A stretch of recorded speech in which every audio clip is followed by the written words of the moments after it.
million people around the world die from heart attacks every year. And cardiovascular disease, which causes heart attacks and other problems like strokes, is the world's leading killer. So what causes a heart attack? Like all muscles, the heart needs oxygen, and during a heart attack, it can't get enough. Fatty deposits, or plaques, develop on the walls of our coronary arteries. Those are the vessels that supply oxygenated blood to the heart. These plaques grow as we age, sometimes getting chunky, hardened, or inflamed. Eventually, the plaques can turn into blockages. If one of the plaques ruptures or cracks, a blood clot will form around it in minutes, and a partially closed artery can become completely blocked. Blood flow is cut off to the cardiac muscle, and the oxygen-starved cells start to die within several minutes.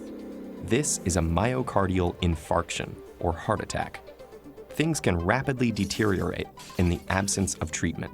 The injured muscle may not be able to pump blood as well, and its rhythm might be thrown off. In the worst-case scenario, a heart attack can cause sudden death.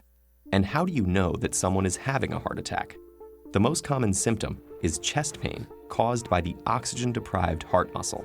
Patients describe it as crushing or vice-like. It can radiate to the left arm, jaw, back, or abdomen. But it's not always as sudden and dramatic as it is in the movies. Some people experience nausea or shortness of breath. Symptoms may be less prominent in women and the elderly. For them, weakness and tiredness may be the main signal. And surprisingly, in many people, especially those with diabetes, which affects the nerves that carry pain, a heart attack may be silent. If you think that someone might be having a heart attack, the most important thing is to respond quickly. If you have access to emergency medical services, call them. They're the fastest way to get to a hospital. Taking aspirin, which thins the blood, and nitroglycerin, which opens up the artery, can help keep the heart attack from getting worse. In the emergency room, doctors can diagnose a heart attack. They commonly use an electrocardiogram to measure the heart's electrical activity, and a blood test to assess heart muscle damage. The patient is then taken to a high-tech cardiac suite, where tests are done to locate the blockages.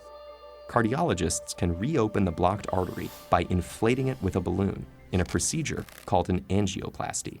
Frequently, they also insert a metal or polymer stent that will hold the artery open. More extensive blockages might require coronary artery bypass surgery. Using a piece of vein or artery from another part of the body, heart surgeons can reroute blood flow around the blockage. These procedures reestablish circulation to the cardiac muscle, restoring heart function. Heart attack treatment is advancing, but prevention is vital. Genetics and lifestyle factors both affect your risk, and the good news is that you can change your lifestyle. Exercise, a healthy diet, and weight loss all lower the risk of heart attacks, whether you've had one before or not. Doctors recommend exercising a few times a week, doing both aerobic activity and strength training. A heart-healthy diet is low in sugar and saturated fats, which are both linked to heart disease. So what should you eat? Lots of fiber from vegetables, chicken and fish instead of red meat, whole grains, and nuts like walnuts and almonds all seem to be beneficial.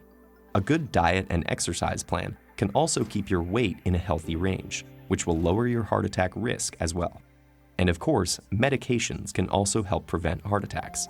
Doctors often prescribe low-dose aspirin, for example, particularly for patients who've already had a heart attack and for those known to be at high risk. And drugs that help manage risk factors, like high blood pressure, cholesterol, and diabetes, will make heart attacks less likely too. Heart attacks may be common, but they don't have to be inevitable.